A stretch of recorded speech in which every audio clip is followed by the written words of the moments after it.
Avec G20 en maths, il n'y a jamais de problème, mais que des solutions.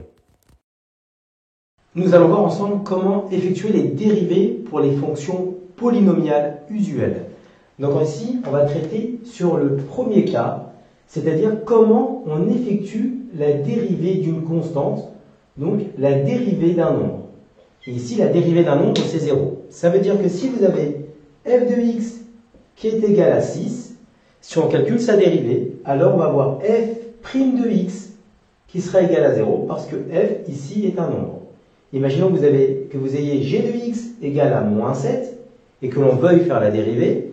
Eh bien, la dérivée de moins 7, ça sera tout simplement 0. La deuxième formule, c'est si on veut dériver un nombre multiplié par x.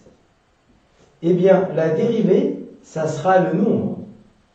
C'est-à-dire qu'en fait ici, imaginons que nous ayons f de x égale 8x et que l'on veuille faire la dérivée, eh bien f' de x, la dérivée d'un nombre fois x, ça va être que le nombre, donc ça fait 8. Si vous avez 8 de x, f de x égale à moins 2x et que l'on veuille faire sa dérivée, eh bien f' de x, ça va être moins 2. Dernière chose, imaginons qu'on ait g de x qui soit égal à x. Et bien là, en fait, ici, il ne faut pas être perturbé. X, c'est comme si on avait 1x. Donc, si on veut dériver ici g de x, on va avoir g' de x qui va être égal à 1. La troisième formule, c'est la dérivée d'un nombre qui sera multiplié par x au carré. Et bien ici, la formule, ça va être le nombre multiplié par 2x. Donc ça veut dire quoi? Ça veut dire que si vous avez ici f de x qui fait 7x au carré, on veut faire la dérivée de cette fonction, et bien alors f' de x sera égal à 7 fois 2x. Donc autrement dit, f' de x sera égal à 14x. Si on a g de x égale moins 2x au carré, eh bien, on a ici un nombre fois x au carré. Eh bien, g' de x va nous donner moins 2 fois 2x. Donc, autrement dit, g' de x sera égal à moins 4x. Un dernier exemple. Si on a h de x qui est par exemple égal ici à 1 tiers de x au carré, eh bien, h' de x, ici, le nombre, c'est 1 tiers. Ça nous donnera 1 tiers fois 2x. Et quand vous avez ici un produit d'une écriture qui est en fraction fois une expression qui n'est pas en fraction, on va juste multiplier le numérateur par 2, tout simplement. Donc, h' de x sera égal ici à 2 tiers de x.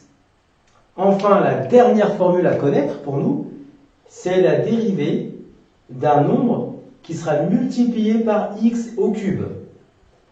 Et bien ici, la formule, ça sera le nombre fois 3x au carré.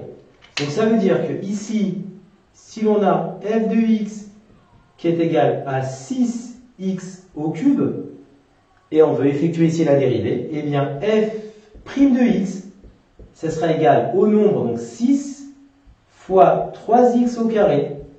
Donc, autrement dit, on aura ici 6 fois 3, 18x au carré. Si l'on a g de x égale 5 quarts de x au cube, et bien ici, la dérivée g' de x, le nombre, donc c'est 5 quarts, donc ça va nous faire 5 quarts, multiplié par 3x au carré.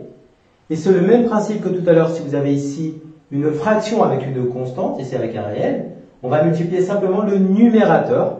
Donc ici, ça va nous faire g' de x qui va être égal à 15 quarts de x au carré. Donc ça, ce sont l'ensemble des formules qu'il faut comprendre et apprendre pour pouvoir appliquer les dérivées. On va juste finir sur un exemple, c'est-à-dire qu'en fait ici, je vais effacer cette expression et on va garder toutes les formules au tableau et on va faire ensemble la dérivée de l'expression ici, c'est-à-dire, imaginons que l'on veuille dériver h de x, qui est égal ici à 1 quart de x au cube, moins 3 septièmes de x puissance 2, moins 1 quart de x, moins 8 tiers. D'accord? Voilà, on va faire la dérivée de cette expression. Et bien là, on va appliquer les formules les unes après les autres. Donc, c'est-à-dire que pour la première, 1 quart de x au cube, bah, c'est ma formule numéro 4. Donc, ça va faire le nombre 1 quart fois 3x au carré.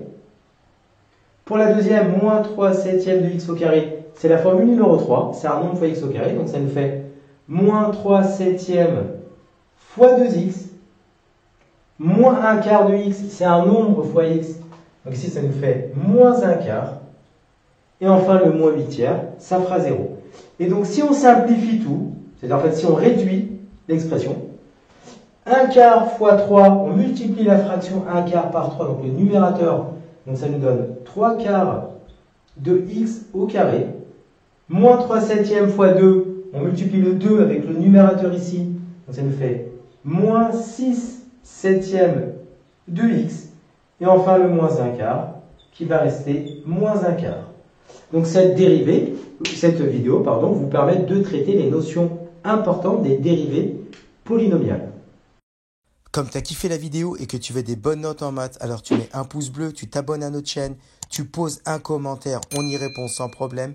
Ensuite, on t'embarque avec nous sur g20enmaths.com, des exercices corrigés, des détails de ouf avec ça. Plus d'excuses pour pas avoir de bonnes notes en maths. Et bien sûr, rendez-vous sur nos réseaux sociaux.